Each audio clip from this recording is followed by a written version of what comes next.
Bismillahirrahmanirrahim. Assalamu alaikum students. My name is Mohammad Farhan Khan Abbasi and you are watching Executive Coaching Center's online session. Students, आज का हमारा जो lecture है ये बहुत important है इंटरनेशनल रिलेशन में, हिस्टोरिकली भी, मिड 20th सेंचुरी में भी और इन कॉन्टेम्परेरी अफेयर आज की 21वीं सदी में भी हमारे इस टॉपिक की बड़ी इंपॉर्टेंस। टॉपिक है बैलेंस ऑफ पावर। स्टूडेंट्स, इससे पहले कि हम डिटेल में टॉपिक को डिस्कस करें, हम अपनी आसानी के लिए इस टॉपिक के डिफरेंट सेगमेंट्स को अंडरस्टैंड कर लेते हैं। पहला सेगमेंट अगर आप देखेंगे तो इधर एक वर्ड है बैलेंस का और दूसरा सेगमेंट है पार का। मैंने आपको एक लेक्चर है नेशनल इंटरेस्ट और नेशनल पार, इन दोनों लेक्चर्स में पार के कॉन्सेप्ट्स के बारे में कुछ बेसिक डेफिनेशंस इन डेप्थ आपके साथ शेयर की थी। जब हम देखते हैं पार के कॉन्सेप्ट को तो एक जनरल डेफिनेशन है the ability to influence others, चाहे वो आपका पैसा हो, चाहे वो आपकी पॉलिटिकल अथॉरिटी हो, चाहे वो आपका नॉलेज हो, चाहे वो आपकी रिसर्च हो, चाहे वो आपकी टेक्नोलॉजी हो, यानी जिस तरीके से भी आप किसी दूसरे को इन्फ्लुएंस कर सकें।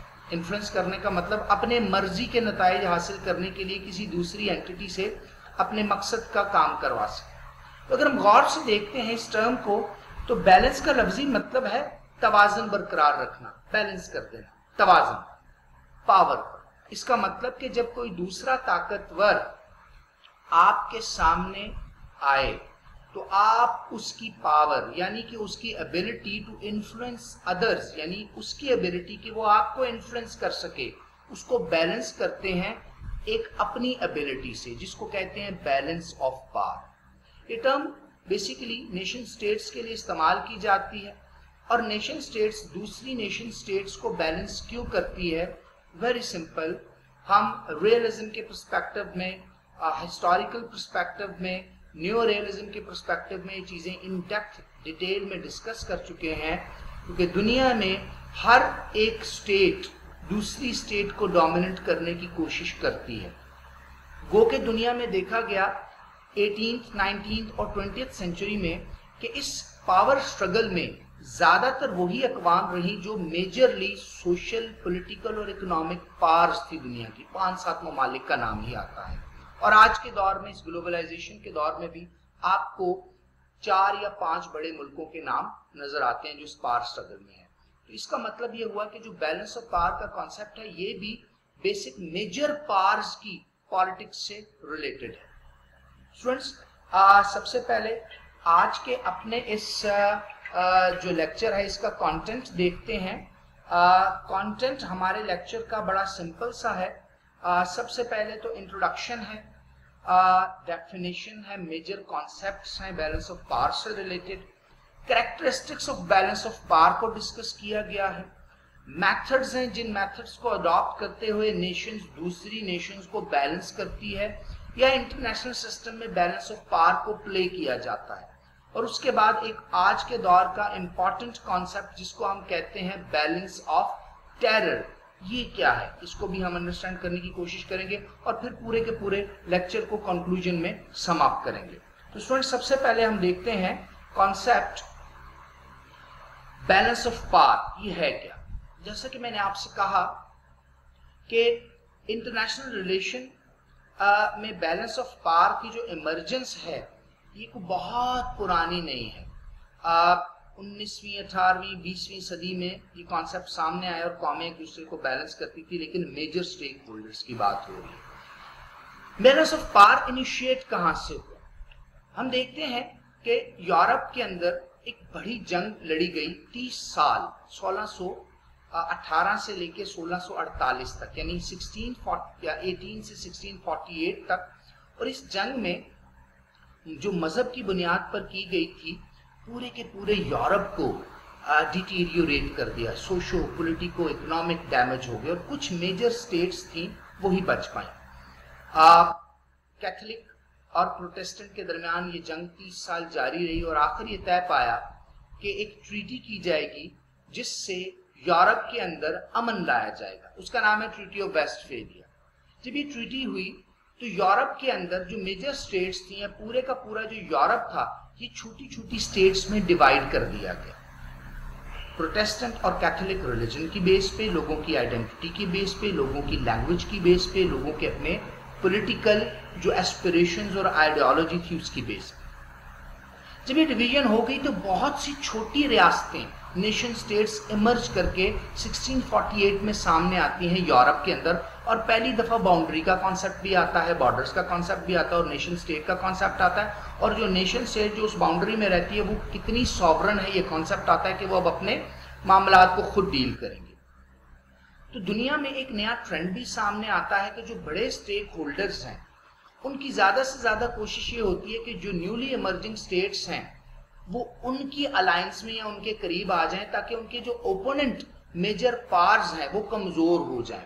तो एक कॉन्सेप्ट इमर्ज करता है यूरोप के अंदर बैलेंस ऑफ पावर का, जिसमें बड़ी बड़ी रियासतें जो 4-5 रियासतें हैं वो बाकी रियासतों के साथ इकोनॉमिक और पॉलिटिकल अलायंस बनाती हैं, इसलिए कि अपने जैसी बड़ी किसी रियासत को वो बैलेंस कर सके या डोमिनेट कर सके। और दूसरी रियासत वो इस ट्रेंड को देखते हुए पहली रियासत जो कि बड़ी रियासत है और अलायंसेस में जा रही है उसको बैलेंस करने के लिए यूरोप की डिफरेंट रीजन्स और डिफरेंट स्टेट्स के साथ बैलेंस करते हैं। इस वक्त के साथ साथ ये ट्रेंड 18वीं, 19वीं और 20वीं सदी में बहुत सरफेस किया गया। और 20वीं सदी में तो हम बैलेंस ऑफ पावर के कॉन्सेप्ट्स को कोल्ड वॉर में भी देखते हैं कि बहुत सी स्टेट्स ने एक दूसरे को बैलेंस किया। जहां तक इसकी डेफिनेशन का ताल्लुक है तो सिडनी बी फे इसके बारे में कहते हैं अ just equilibrium in power among the members of the family of nations as will prevent any one of them from becoming sufficiently strong to enforce its will upon others। यही बात हम पहले कर चुके हैं कि ये एक बैलेंस है उन ताकतवर नेशंस के दरमियान 5, 6, 7, 8 जो पूरी की पूरी उस वक्त वर्ल्ड के अफेयर्स को मॉनिटर कर रहे हैं, देख रहे हैं और डिसीजन ले रहे हैं। इस तरह के आप देखते हैं कि मल्टीपोलर वर्ल्ड भी आपने देखा, बायपोलर वर्ल्ड भी देखा, आज यूनिपोलर वर्ल्ड है जो फिर मल्टीपोलर वर्ल्ड की तरफ जा रहा है। तो इससे पहले जब ये बैलेंस ऑफ पावर का कॉन्सेप्ट 17वीं, 18वीं, 19वीं, 20वीं सदी में आता है तो कुछ स्टेट्स ऐसी थी जो कि दुनिया के मेजर डिसीजंस को डील करती थी, चाहे पॉलिटिकल है चाहे इकोनॉमिक है। फिर कुछ और स्टेट्स उनके बराबर में आ गई, कुछ और स्टेट्स ने उनकी जो उस एनवायरनमेंट है, जो हेजेमोनिक मॉडल था उनका दुनिया में, उसको चैलेंज किया। तो फिर क्या हुआ, एक बैलेंस का कॉन्सेप्ट आ गया कि एक स्टेट दूसरी स्टेट पे डोमिनेट ना हो सके और दुनिया में एक जस्ट इक्विलिब्रियम रहे, ऐसी बराबरी रहे कि जब दो बड़े भैंसे आपस में लड़ रहे हैं तो वो उनकी लड़ाई की वजह से दुनिया फिर किसी और जंग में न चला जाए, यानी उनको बैलेंस किया जाए। और वो बैलेंस कैसे होंगे, वो अपनी पॉलिटिकल इकोनॉमिक पावर के थ्रू होंगे जो वो नए अलायंसेस बाकी स्टेट्स के साथ बनाएंगे। एक और डेफिनेशन इसी जिम्र में देखते हैं। ये डेफिनेशन कहती है जे हैंस जे मॉर्गेंथो इसको कहते हैं, वो कहते हैं बैलेंस ऑफ पावर की जो टर्म है ये 4 डिफरेंट कंडीशन पे ही अप्लाई होती है, जैसे a policy aimed at certain state of affairs. Certain state of affairs को हम अगर देखें, इट शोज दैट एक स्पेसिफिक टाइम पीरियड में, एक स्पेसिफिक सिचुएशन में, the actual state of affair, यानी ऐसी सिचुएशन जिसमें जो पावर है वो चैलेंज हो रही है, ऐसी सिचुएशन में जिसमें कोई एक डोमिनेंट पावर किसी और पावर को डोमिनेंट नहीं होने देना चाह रही। जिस तरह के आप देखते हैं फर्स्ट वर्ल्ड वॉर से पहले का जो यूरोप का है या बाकी रेस्ट ऑफ द वर्ल्ड का है, ये एक बैलेंस मेंटेन किया गया है और चंद बड़ी रियासतें ही इस बैलेंस को मेंटेन करती हैं। और अगर वो बैलेंस कहीं टूटता है तो फिर दुनिया में दोबारा जंग का खतरा होता है, क्योंकि एक जस्ट इक्विलिब्रियम नहीं रहता। इसके अलावा traditionally it refers to a state of affairs in which no state predominates over others. Obvious सी बात है, तारीखी तौर पे भी तो इसको ऐसे समझा जाता था कि कोई एक स्टेट दूसरी स्टेट पे डोमिनेट ना कर जाए, क्योंकि अगर वो डोमिनेट करेगी तो फिर वॉर की एक्सपेक्टेंसी बढ़ सकती है। Prescriptively it refers to a policy of promoting a power equilibrium, यानी रियासतों के दरमियान इक्वालिटी रहे पावर की, on the assumption that unbalanced power is dangerous, जिसका हम जिक्र कर चुके कि जब दुनिया में अनबैलेंस्ड पावर होगी, कुछ मुल्क बहुत ताकतवर होंगे, कुछ बहुत वीक होंगे, तो फिर आपस में जंगों के खतरे होंगे। और अगर जो मेजर पावर्स हैं जो दुनिया के डिसीजंस लेती हैं, उनमें एक मेजर पावर दूसरी मेजर पावर को चैलेंज करने के लिए जाती है, और वो जो एग्जिस्टिंग मेजर पावर है वो जो इमर्जिंग मेजर पावर को बैलेंस नहीं कर पाती, तो फिर कहीं ना कहीं जंग की एक्सपेक्टेंसी फिर बढ़ जाती है या बढ़ सकती है। इसके जो मेजर कॉन्सेप्ट्स हैं, all balance of power system have certain conditions in common. For example, a multiplicity of sovereign states unconstrained by any legitimate central authority. ये बड़ा टेक्निकल है कि मल्टीप्लिसिटी ऑफ सॉवरन स्टेट्स होनी चाहिए। अगर एक ही स्टेट है और उसके सामने कोई और इमर्जिंग स्टेट नहीं आ रही, तो वो तो यूनिपोलर वर्ल्ड होगा। अगर एक से ज्यादा स्टेट है तो वो तो वर्ल्ड वैसे ही बायपोलर होगा।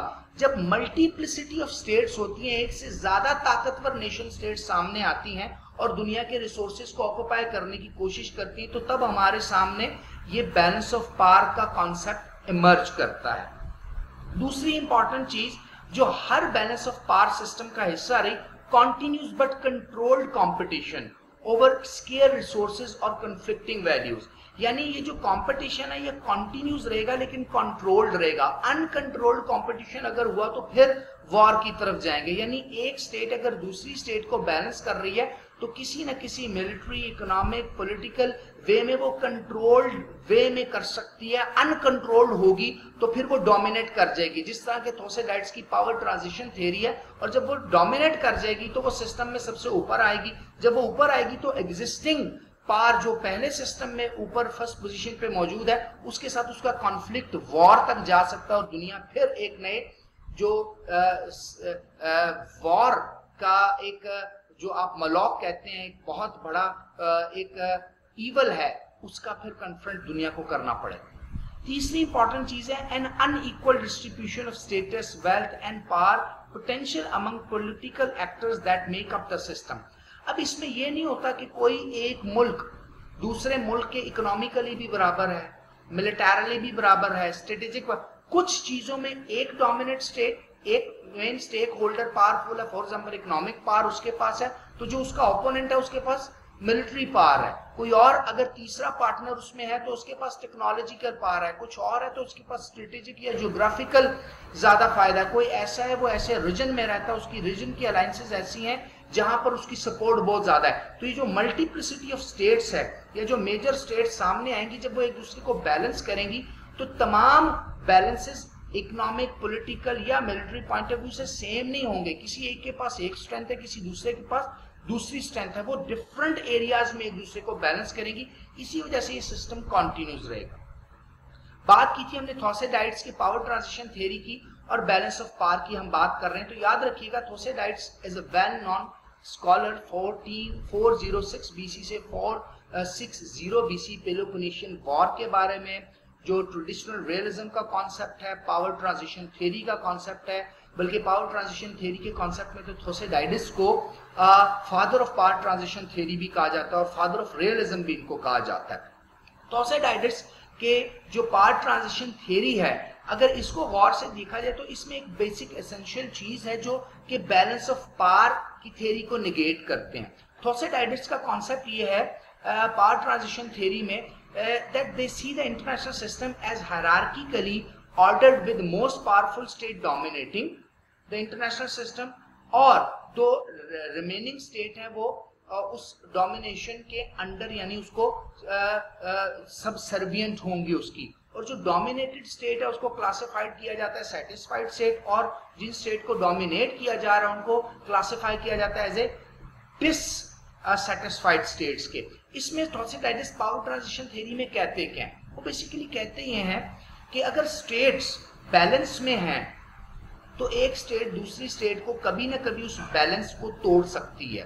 वो जब उस स्टेट को दूसरी को डोमिनेट कर जाएगी या करने की कोशिश करेगी या उसकी अथॉरिटी को चैलेंज करेगी तो उन दोनों में जंग होगी और एक स्टेट उस जंग को जीत सकती है या उस पावर कॉम्पिटिशन को जीत सकती है और उसके बाद वो पूरे के पूरे सिस्टम को डोमिनेट करेगी और कई साल, कई दहाइयां भी, कई सेंचुरीज भी कर सकती हैं। जिस तरह के हमने पास्ट में ब्रिटिश का दौर देखा है, पुर्तगाली का दौर देखा है, पुर्तगीज के दौर में देखा है, उसके अलावा फ्रेंच का दौर देखा है, तो उसमें एक मेन पावर ही डोमिनेट करती थी, फिर वो ट्रांजिशन हो जाती थी, कोई और आता था, वो उसको बैलेंस करता था और डोमिनेट कर जाता था, और फिर जंग होती थी। और थोसेडाइट्स जंग को इनएविटेबल इसलिए भी कहते हैं कि जंग लाजमी है, लेकिन ये थोड़ा सा कॉन्फ्लिक्ट करते हैं बैलेंस ऑफ पावर थ्योरिस्ट से, क्योंकि बैलेंस ऑफ पावर थ्योरिस्ट का कॉन्सेप्ट ये है कि जब दुनिया में बैलेंस ऑफ पावर का कॉन्सेप्ट रहेगा और मेजर स्टेट्स जो एक दूसरे को डोमिनेट करने की कंपटीशन में, जब वो बैलेंस करने के कंपटीशन में होंगी और वो बैलेंस मेंटेन रहेगा, तो जंग नहीं होगी। बल्कि थोसेडाइट्स कहते हैं इसके मुखालिफ दूसरा कॉन्सेप्ट देते हैं, और उस कॉन्सेप्ट में वो कहते हैं कि जो वॉर है वो इनएविटेबल है और पावर ट्रांजिशन होके ही रहती है, और हिस्ट्री में हमने कई जगह पे देखा है। Balance of power theorist argue that the equality of balance of power leads to peace. Power transition theorist claim war is most likely और मोस्ट आप कह सकते हैं इनएविटेबल भी है। इसी तरह की जो इनइक्वालिटी है और इससे रिलेटेड दुनिया के अंदर जो इनसिक्योरिटी है, इसको देखते हुए भी बैलेंस ऑफ पावर का ट्रेंड आपको बहुत ज्यादा नजर आता है। और ग्रेट पावर्स को अगर आप देखें तो जब बैलेंस ऑफ पावर का कॉन्सेप्ट दुनिया में सामने आता है तो ग्रेट पावर्स प्ले कैसे करती हैं। फॉर एग्जांपल, जब कोई ग्रेट पावर किसी दूसरी ग्रेट पावर के अगेंस्ट बैलेंस बनाती है, और जो ऐसी नेशन स्टेट्स हैं जो अंडर डेवलप्ड हैं, इकोनॉमिक और पॉलिटिकल पॉइंट ऑफ व्यू से वीक हैं, वो उसके साथ अलायंस बनाएगी ग्रेट पावर किसी दूसरी ग्रेट पावर के अगेंस्ट। और जो वो अलायंस बनाएगी तो वो जो इकोनॉमिकली डिपेंडेंट और पॉलिटिकली डिपेंडेंट स्टेट है, कुछ ना कुछ फायदे वो ग्रेट पावर उसको देगी, लेकिन इस बैलेंस ऑफ पावर के टेनोर में मैक्सिमम जो बेनिफिट्स हैं वो उस ग्रेट पावर को ही मिलते रहेंगे। वो उस जो डोमिनेंट न्यू अलायंस की जो छोटी स्टेट है उससे वो उसके नेचुरल रिसोर्सेज को एक्सप्लॉइट करेगी, उसकी पॉलिटिकल डिसीजन मेकिंग वो कर सकती है, इकोनॉमिक डिसीजन मेकिंग वो कर सकती है। तो इस तनाजुर में जो बैलेंस ऑफ पावर का कॉन्सेप्ट है, जिसमें मेजर ग्रेट पावर्स अलायंसेस बनाती हैं वीक स्टेट्स को अपने साथ मिला के दूसरी मेजर ग्रेट पावर को बैलेंस करने के लिए, उसमें दो स्टेटसेस रहते हैं। जो ग्रेट पावर है वो ज्यादा बेनिफिट में रहती है उस अलायंस में भी, और दूसरी ग्रेट पावर को डिफेंड करते या उसको अपोज करने में भी, दोनों तरफ फायदा इसका होता है। और दूसरी जानिब जो डिपेंडेंट स्टेट्स हैं वो किसी ना किसी तरह से इकोनॉमिक और पॉलिटिकल बेनिफिट्स हासिल करते हैं, लेकिन वो इकोनॉमिक और पॉलिटिकल बेनिफिट बहुत मार्जिनलाइज्ड होते हैं, उससे उन डिपेंडेंट स्टेट्स को फायदा नहीं होता। बस उनका एक फायदा होता है कि उनकी जो इनसिक्योरिटी है वो कम हो जाती है किसी ग्रेट पावर के अलायंस में जाने के साथ। हम कुछ मेजर डिस्टिंक्शन भी देखेंगे कि बैलेंस ऑफ पावर के सिस्टम और बाकी सिस्टम्स में क्या मेजर डिस्टिंक्शन है। फॉर एग्जाम्पल, यूनिपोलैरिटी का सिस्टम अगर दुनिया में एग्जिस्ट करता है तो उस वक्त बैलेंस ऑफ पावर का सिस्टम एग्जिस्ट नहीं कर रहा होता, because unipolarity is a situation in which one states और a super power dominates the international system. Many would argue that the United States in this position today. तो जब unipolarity होती है तो कोई बैलेंस ऑफ पावर नहीं होती। Power transition theory का अगर कॉन्सेप्ट देखें तो एक स्टेट मेजर स्टेट रहती है, और वो जो मेजर स्टेट है वो सेटिस्फाइड स्टेट जो है, वो जो अनसेटिस्फाइड या डिससेटिस्फाइड स्टेट है उसको डोमिनेट करेगी, और हायरार्किकली अगर देखा जाए तो दुनिया जो सुपर पावर है उसके नीचे रहेगी, और फिर दुनिया के मेजर डिसीजंस होंगे। एक और स्टेट ऑफ अफेयर भी होता है दुनिया में, हमने देखा है, जिसको बाइपोलैरिटी कहते हैं, जो 1945 से 1990 तक हमने देखा, जिसको कोल्ड वॉर एरा भी कहते हैं। इसमें भी बैलेंस ऑफ पावर उस तरह से एग्जिस्ट नहीं करता। गो के दो मेजर पावर्स में बैलेंस रहा, दो मेजर पावर एक दूसरे को बैलेंस करती रही, लेकिन क्योंकि मल्टीप्लिसिटी ऑफ नेशंस नहीं है, एक से ज्यादा नेशंस एक दूसरे को बैलेंस नहीं कर रही, तो इसको बैलेंस ऑफ पावर नहीं कहते। फॉर एग्जांपल, इसको बाइपोलैरिटी क्यों कहते हैं? वो कहता है bipolarity exists when two states or blocks of states are roughly equal in power.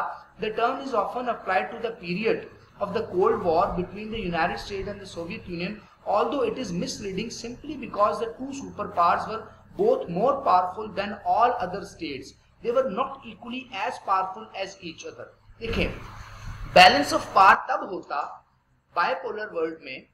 एक मिसकंसेप्शन है आईआर में, इसको बैलेंस ऑफ पावर से एसोसिएट किया जाता है कि दो ब्लॉक, सोवियत ब्लॉक और यूएसए के ब्लॉक यानी कैपिटलिस्ट ब्लॉक और कम्युनिस्ट ब्लॉक ने एक दूसरे को दुनिया में बैलेंस किया, और बाकी दुनिया की स्टेट्स के साथ डिफरेंट अलायंसेस दोनों ने बनाए। क्योंकि मल्टीप्लिसिटी ऑफ स्टेट्स नहीं है, और जिन स्टेट्स का इनके उन्होंने बैलेंस किया वो स्टेट्स भी उतनी ज्यादा ताकतवर नहीं है, और डायरेक्ट कॉन्फ्लिक्ट में भी वो इन्वॉल्व नहीं है, डायरेक्ट बेनिफिट भी उनको नहीं मिल रहा। तीसरी इंपॉर्टेंट चीज है multipolarity, refers to the situation in which there are at least 3 great powers. The classical example is the 19th century Europe. In this case, one state's great military and economic strength does not necessarily give it predominance between weaker states can combine against it. Because weaker states तो obviously combine कर लेंगी।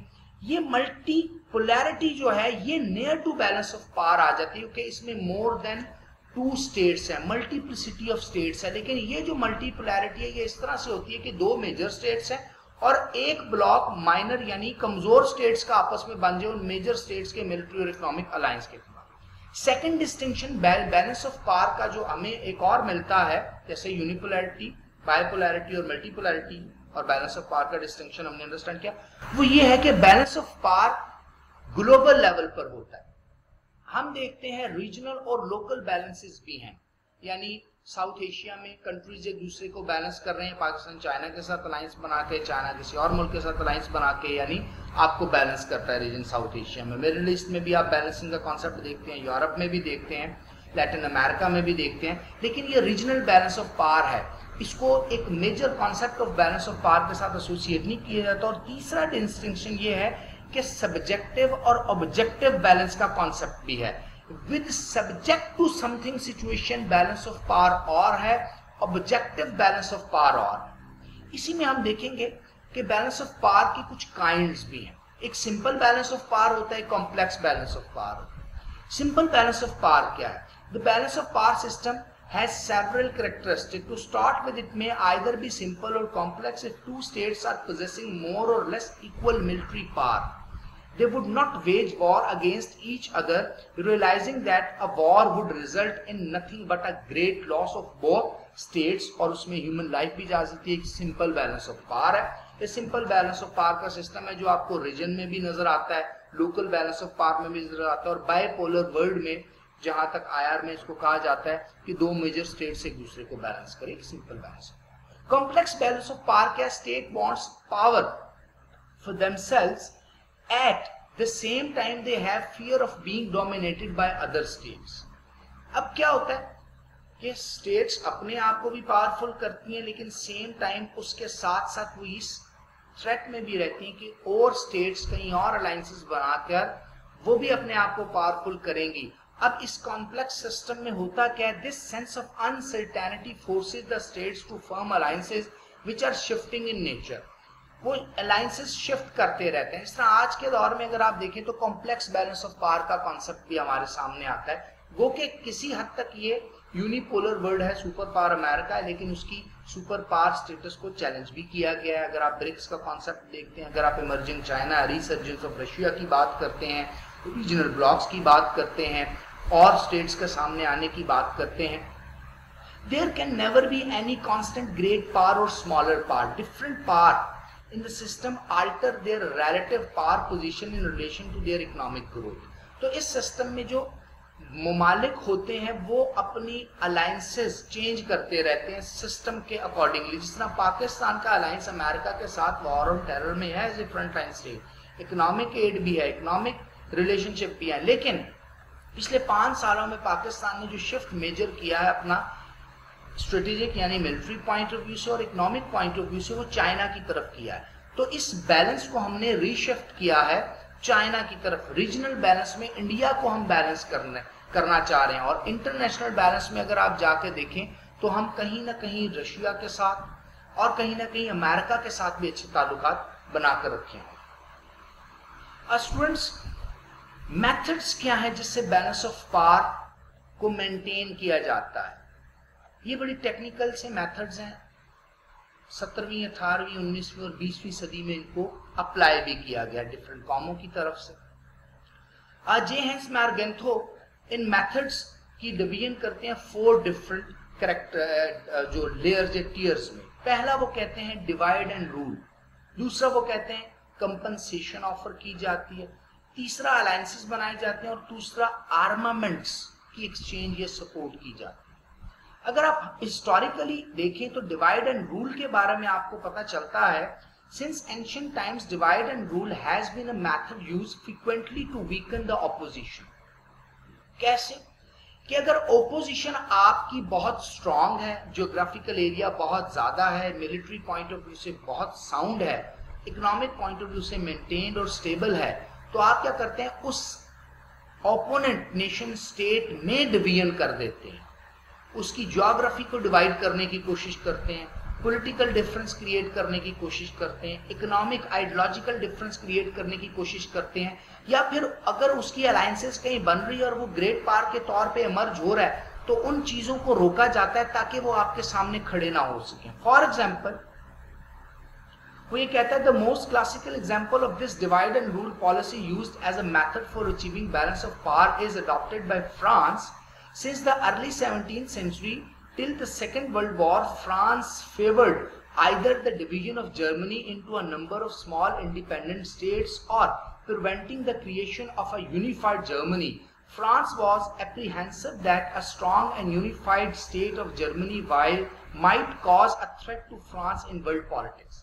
तो France को अगर आप गौर से देखें तो अर्ली 17th century से लेके first world war, second world war तक वो जर्मनी को यूनिफाइड होने से रोकता रहा, सपोर्ट नहीं करता था कि ग्रेटर जर्मनी बने, ईस्टर्न और वेस्टर्न ब्लॉक में डिवाइडेड ही रही है। इसके साथ जो पोलैंड का एरिया, हंगरी का एरिया, ऑस्ट्रिया का एरिया, उसको या ऊपर अगर देखें तो जर्मनी के साथ आपको बेल्जियम नजर आता है, तो वो उसको अपोज करता रहा कि जर्मनी एक्सपैंड ना करे या फिर जर्मनी छोटी छोटी रियासतों में डिवाइड हो जाए, क्योंकि अगर ये ग्रेटर जर्मनी रहा, मेंटेन्ड जर्मनी रहा, स्टेबल रहा, तो फ्रांस जो उसके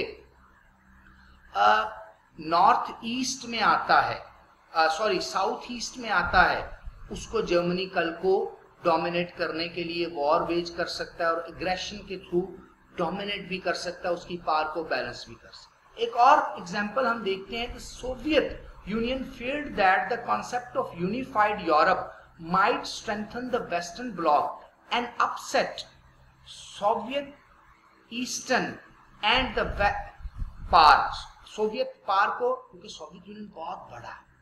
अगर आप रशिया को आज देखें और 1989 से पहले इस मैप को देखें तो इट वाज सोवियत यूनियन, 1917 से ऑनवर्ड 1989 तक ही सोवियत यूनियन था।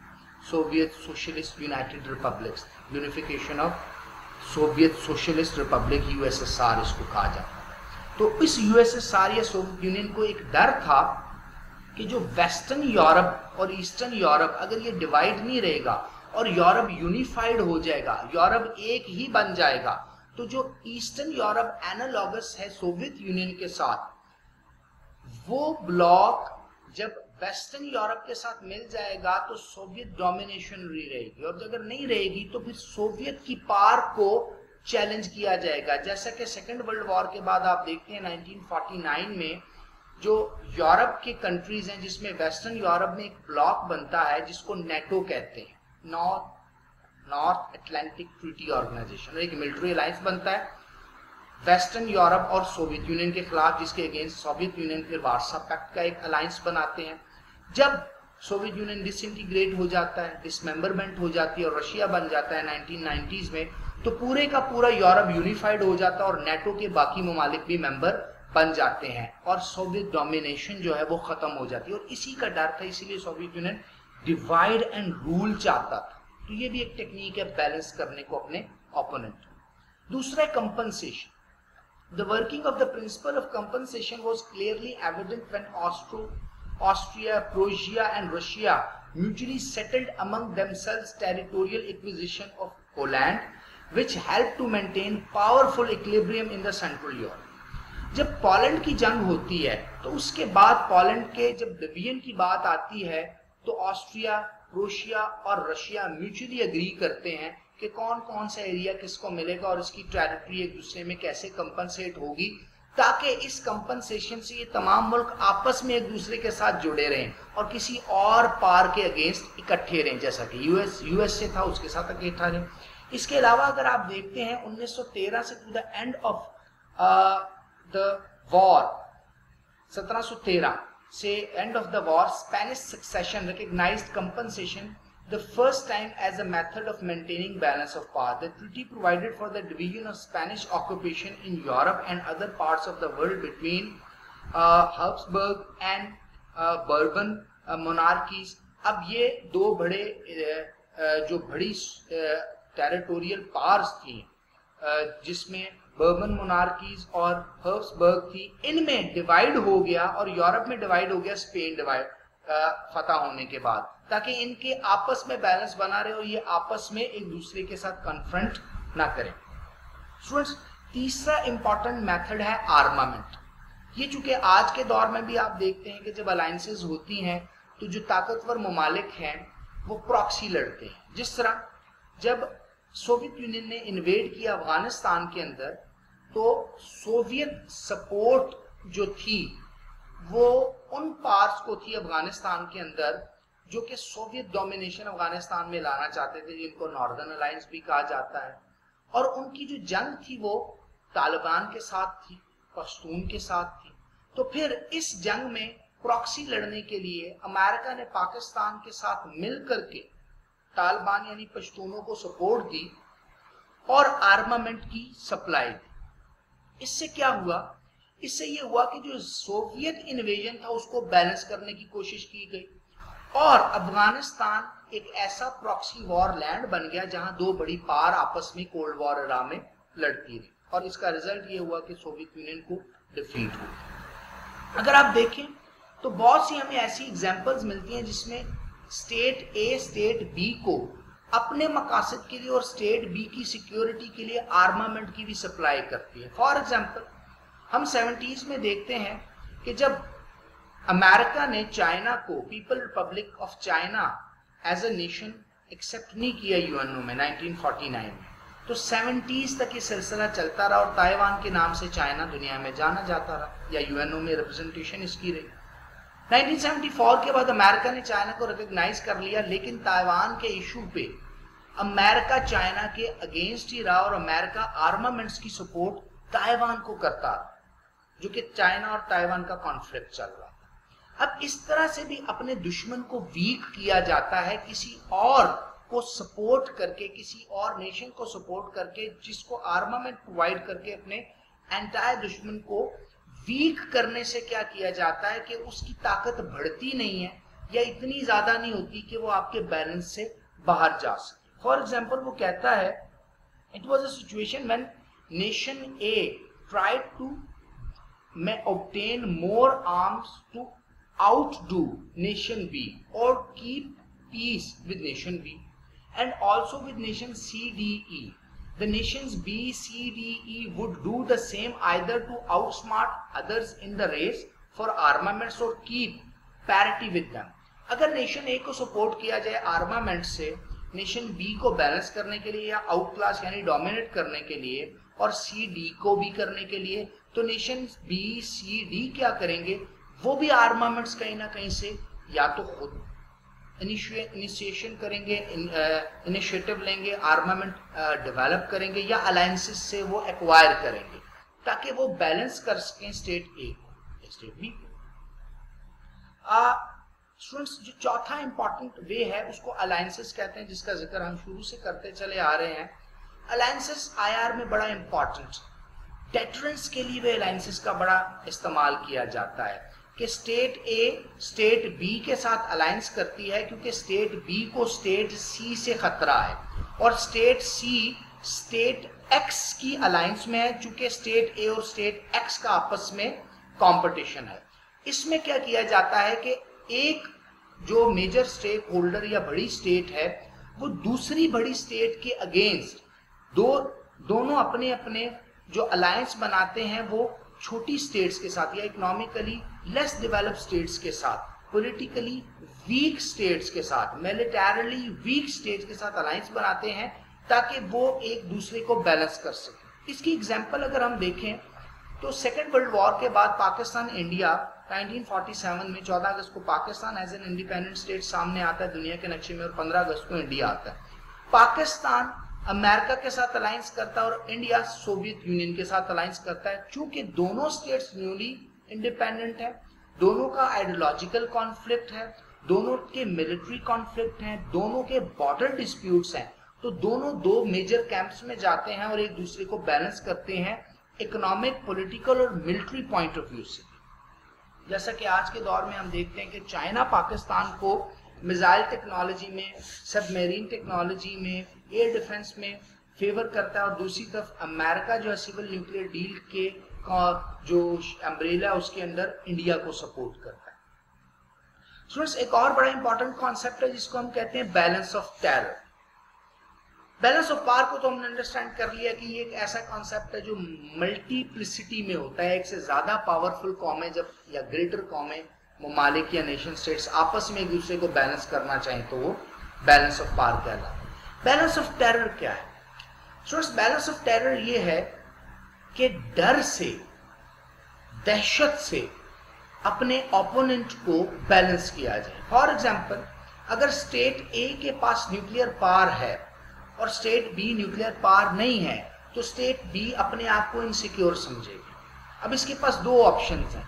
पहली ऑप्शन तो या न्यूक्लियर पावर बन जाए, दूसरी ऑप्शन किसी ऐसी ताकतवर स्टेट के साथ अलायंस बनाए जो न्यूक्लियर पावर भी हो और इसकी ओपोनेंट स्टेट की भी ओपोनेंट हो, तभी वो इसके साथ फ्रेंडशिप करेंगे और रिलेशनशिप में आएंगे। इससे ये स्टेट दूसरी स्टेट की न्यूक्लियर पावर के जो इनसिक्योरिटी है उसको बैलेंस कर पाएगी। कहा जाता है the term balance of power is used to refer the arm race both conventional and nuclear. Conventional arm race में आप आर्मामेंट्स देखते हैं, आप एयर डिफेंस देखते हैं, आप डिफरेंट सबमरीन्स के कॉन्सेप्ट्स देखते हैं, ट्रेडिशनल वॉरफेयर देखते हैं, टैंक्स देखते हैं, आर्मर देखते हैं, और न्यूक्लियर वॉरफेयर में न्यूक्लियर कैपेसिटी को कैरी करने वाले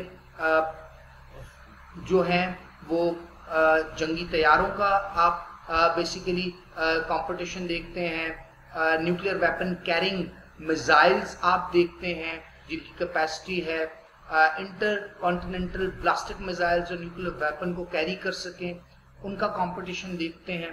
तो ये न्यूक्लियर रेस, आर्मामेंट की रेस इसको कहा जाता है।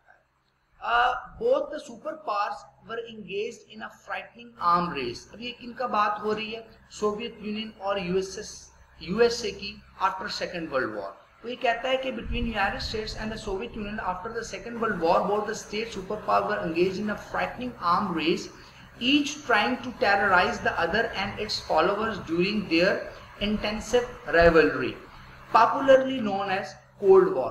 इसके अलावा भी आप आर्मामेंट की बहुत ज्यादा रेस देखते हैं। जिस तरह नॉर्थ कोरिया को आप देखते हैं न्यूक्लियर वेपन में काफी ज्यादा उन्होंने अपने आप को ट्रेमेंडसली एनहांस किया, अपनी कैपेसिटी बैलेंस करने के लिए अमेरिकन थ्रेट को या रीजन के बाकी ममालिक के थ्रेट को। स्टूडेंट्स, हमने balance of power, balance of terror की जो कॉन्सेप्ट्स अंडरस्टैंड किए, इन अ नटशेल अगर आप देखें तो balance of power system is neither suitable for democracy nor for dictatorship. कहा जाता है कि आजकल के दौर में ना कोई डेमोक्रेटिकली इलेक्टेड स्टेट ये चाहेगी कि वो किसी और स्टेट को पॉलिटिकल और मिलिट्री पॉइंट ऑफ व्यू से बैलेंस करे, या आर्म रेस की तरफ जाए, या डिवाइड एंड रूल के कॉन्सेप्ट हों, या कंपनसेशन के कॉन्सेप्ट, या अलायंसेस बनाई जाए इस चीज के लिए, न डिक्टेटरशिप की गवर्नमेंट। आजकल का दौर क्योंकि ग्लोबलाइजेशन का दौर है,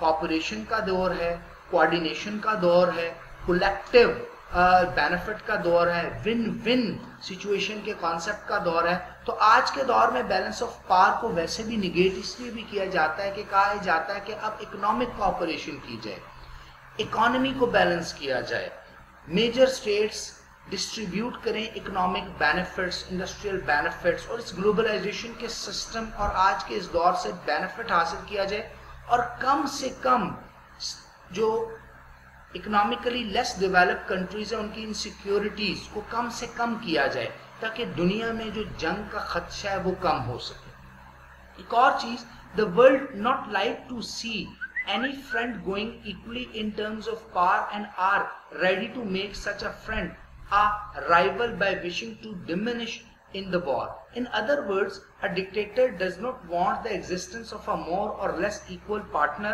Some critics point out the balance of power system is no longer operative in the world today. After Second World War, international politics revolved around a bipolar system where the two superpowers, the US and Soviet Union, controlled world politics. Under such conditions, the principle of balance of power failed to function along their interaction with world politics. It is believed that the system ended with the Second World War after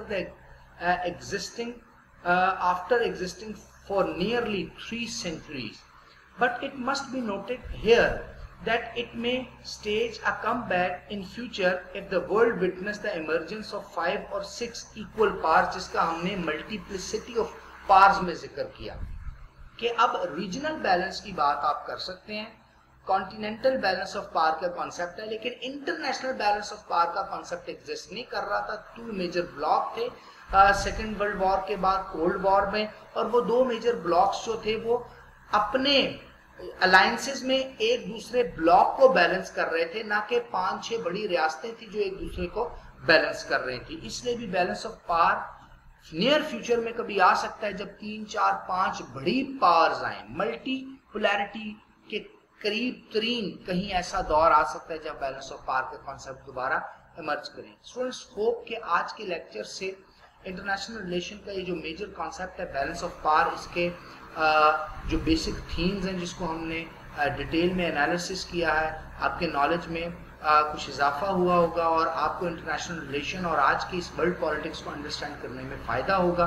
इंशाल्लाह next lecture में हम कोशिश करेंगे कि हम आपको detail में एक ट्रेडिशनल कॉन्सेप्ट चला आ रहा है जिसको कहा जाता है कॉलोनियलिज्म, उसके कॉन्सेप्ट्स आपको पढ़ाएं, इंपीरियलिज्म के कॉन्सेप्ट्स आपको इन डिटेल में उस पर लेक्चर दिया जाए, न्यू कॉलोनियलिज्म क्या है इसके बारे में बताया जाए, और आज का जो वर्ल्ड है इसके बारे में आपको बताया जाए। और उसके बाद इंशाल्लाह जो हमारे फर्दर लेक्चर्स हैं उसमें world war 1, world war 2 historic point of view से, और उसके बाद कोल्ड वॉर को हम अंडरस्टैंड करेंगे। तो इस तरह से हमें इंटरनेशनल रिलेशन के डिफरेंट एराज को अंडरस्टैंड करने में भी फायदा होगा।